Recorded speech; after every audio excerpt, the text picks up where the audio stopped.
Ya pemirsa, kita ikuti perkembangan arus mudik dan arus balik bersama iNews dalam segmen Pulang Kampung.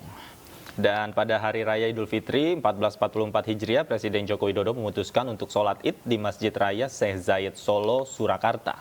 Dan sholat Id pagi tadi adalah sholat Id pertama sejak dibukanya Masjid Raya Syekh Zayed Solo untuk umum.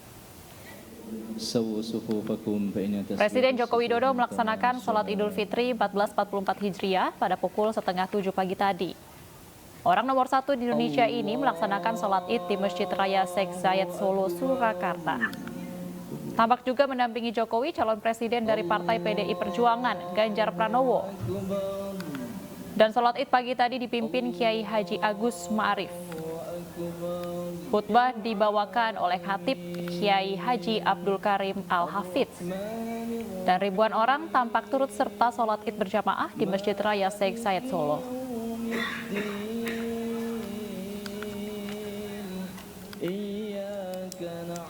Ya pemirsa, untuk mengetahui suasana terkini di kediaman pribadi Presiden Joko Widodo, sudah ada rekan kami Anissa Rizkia di Solo, Jawa Tengah. Halo, selamat siang Anissa. Seperti apa suasana open house di kediaman Presiden Joko Widodo? Ya, Baby, Davi, dan juga pemirsa, saat ini situasi di kediaman Presiden Joko Widodo dijaga ketat oleh pihak keamanan dan juga Pas Pampres. Memang saat ini di kediaman tidak melakukan open house, melainkan hanya pertemuan pihak internal keluarga besar saja. Tadi kami sempat melihat begitu dari depan gang, memang situasinya ini cukup sepi begitu. Para tetangga yang ingin begitu mengunjungi kediaman Bapak Presiden Joko Widodo diperbolehkan, namun memang tidak sebanyak atau sepadat di hari-hari Lebaran biasanya begitu.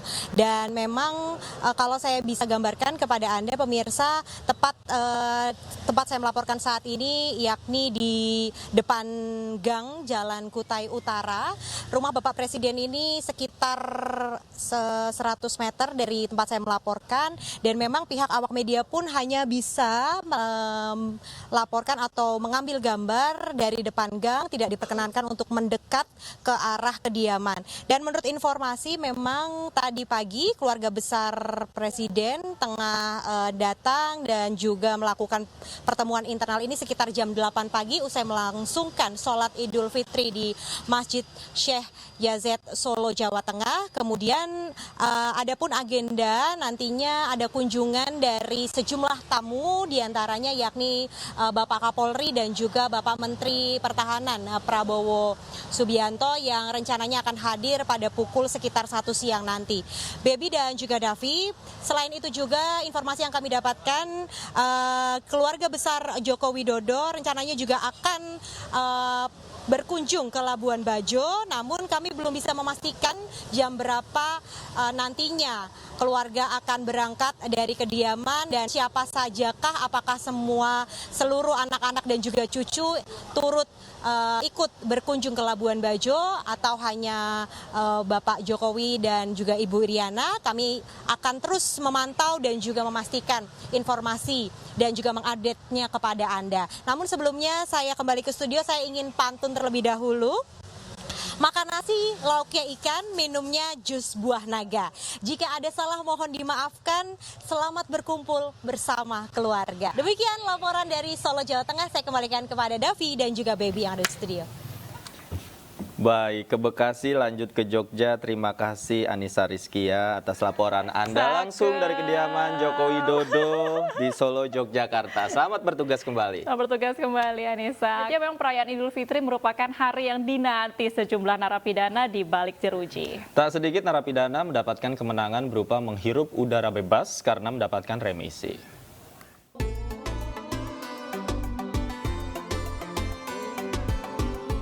Sejak pukul 6 pagi, warga binaan telah memadati lapangan terbuka Lembaga Pemasyarakatan kelas 1 Cipinang, Jakarta Timur.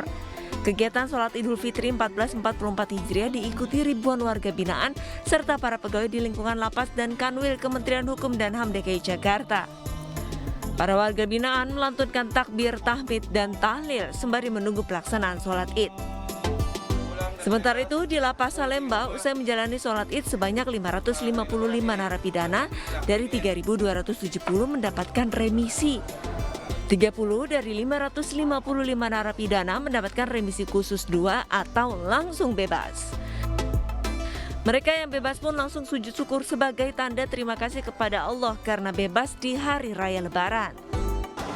Semoga lebih baik dan tidak mengulangi lagi.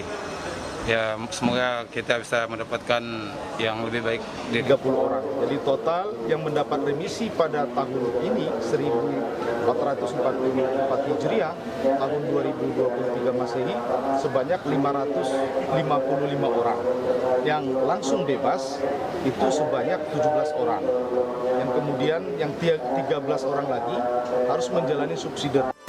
Sementara itu di Lapas Khusus Kasus Korupsi Lapas Sukamiskin, dari 309 narapidana yang mengajukan remisi, hanya 208 saja yang disetujui Kementerian Hukum dan HAM. Karena kan dengan Undang-Undang 22 tahun 2022 ada perubahan sehingga beberapa persyaratan sudah terpenuhi, kemudian mereka mendapatkan remisi. Syaratnya apa sih? Ya tentunya persyaratannya berkelakuan baik, kemudian juga sudah waktunya dan sesuai dengan undang-undang. Sebelumnya, sejak 3 tahun terakhir atau masa pandemi, Lapas Sukamiskin menutup kunjungan untuk para narapidana. Namun, tahun ini Lapas Sukamiskin dalam 3 hari ke depan memperbolehkan warga untuk menjenguk keluarganya di dalam lapas. Tim Liputan iNews melaporkan. Dan untuk mengetahui bagaimana suasana Lebaran di Lapas Sukamiskin, sudah ada rekan kami Mujib Prayitno di sana. Selamat siang, Mujib. Bagaimana suasana Lebaran di Lapas Sukamiskin hari ini?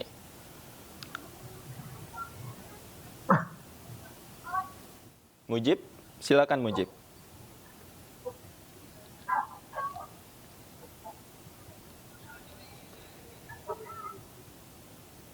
Mujib, bisa dengar suara saya, Mujib?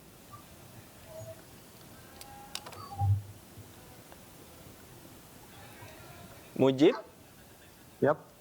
Mujib, bagaimana suasana Lapas Sukamiskin pada siang hari ini? Ya, sejak pagi hingga siang ini memang keluarga dari narapidana yang ada berada di dalam lapas kelas 1 Sukamiskin ini terus berdatangan dan sudah mengalir sejak pukul 7 meskipun jam kunjungan baru dibuka pada jam 9 tadi. Hal ini dirasakan penting karena kali ini merupakan kali pertama mereka bisa mengunjungi keluarganya yang berada di dalam lapas Sukamiskin. Seperti kita ketahui pada 2 tahun terakhir sejak tahun 2020 kunjungan untuk narapidana memang ditiadakan karena merebaknya pandemi COVID-19. Gitu, Davi. Ya, Wajib, adakah Mujib, ini apakah ada tahanan yang lepas pada hari ini bertepatan dengan Hari Raya Lebaran? Ya, mungkin tahanan lepas tidak ada ya, tidak kalau lepas. Jadi dari informasi yang saya terima bahwa ada 208 orang yang memang mendapatkan remisi 1, yaitu pengurangan masa tahanan antara 30 hari hingga 90 hari. Namun dipastikan juga tidak ada tahanan yang mendapatkan remisi 1 full, yang artinya 90 hari, jadi hanya antara 30 hingga 45 hari saja. Termasuk diantaranya nama-nama penting yang sering kita dengar, yaitu Setia Novanto, kemudian mantan Menpora Imam Nahrawi, terus kemudian ada juga terpidana kasus simulator SIM, Irjen Pol Joko Susilo, dan juga beberapa mantan gubernur yang sempat ditahan di sini. Kunjungan ini dilakukan sudah mulai turun hujan sepertinya secara sedikit dari sini. Jadi kunjungan ini memang baru pertama kali sejak pandemi dan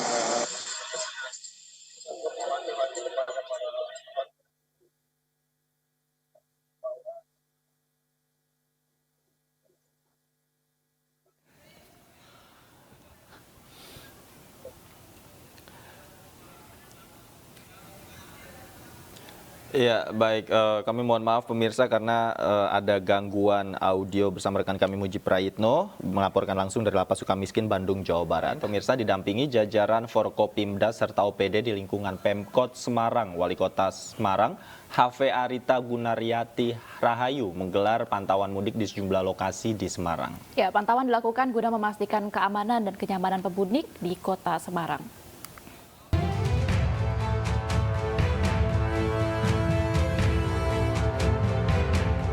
Diawali dengan menyambangi SPBU, Wali Kota Semarang mendampingi Menteri ESDM Arifin Tasrif memastikan ketersediaan stok BBM. Meski saat ini stok BBM sudah berkurang, namun Wali Kota Semarang diminta untuk terus memonitor ketersediaannya agar tidak terjadi kekosongan. Pantauan dilanjutkan di Bandara Ahmad Yani. Di Bandara Internasional ini terjadi peningkatan jumlah penumpang 40% dari tahun lalu, dengan jumlah kedatangan sekitar 8.000 penumpang setiap harinya. PT Angkasa Pura juga telah menyiapkan penerbangan tambahan untuk mengakomodir kenaikan jumlah penumpang. Sementara itu di Stasiun Tawang, dari hasil pantauan terjadi peningkatan penumpang sejak Jumat lalu. Diperkirakan total pemudik tahun ini akan mencapai 270.000 orang. Untuk mengantisipasi lonjakan penumpang, PT KAI telah menyiapkan 13 kereta api reguler dan 6 kereta api tambahan. Sementara dari pantauan harga bahan pangan di toko swalayan serta pasar tradisional, terjadi sedikit kenaikan harga untuk komoditas seperti beras, cabai, daging ayam, dan daging sapi. Meski demikian, Wali Kota yang akrab disapa Mbak Ita ini memastikan kenaikan tersebut masih tergolong normal lantaran masih di bawah ketentuan harga eceran tertinggi atau HET. Ada kenaikan, jadi beberapa bahan pokok ini yang biasa menjadi pemicu inflasi, yaitu beras, kemudian cabai, daging ya. Jadi tadi beras ini naik sekitar sekitar tadi 101 kilonya itu 30, jadi sekitar 5.000 gitu ya, 5 sampai 10.000, kemudian 5.000, kemudian bawang merah tadi juga naik 4.000, cabai ada sekitar, malah cabai ini yang sangat luar biasa 20.000, dan daging ayam sekitar 4.000 dan daging sapi sekitar 6.000, sekitar 6.000. Artinya masih sesuai HET ya? Ya, tapi kan kami juga tadi melihat apakah ini dari pedagang yang menaikkan gitu, tapi ternyata memang dari sananya sudah naik. Jadi kita harapkan jangan sampai terjadi kenaikan yang lebih ya daripada saat-saat ini. Guna memberikan keamanan serta kenyamanan para pemudik, pemerintah Kota Semarang juga telah menyiapkan posko-posko mudik yang tersebar di berbagai wilayah di Kota Semarang. Dari Semarang, Jawa Tengah, Dimas Yuli, iNews melaporkan.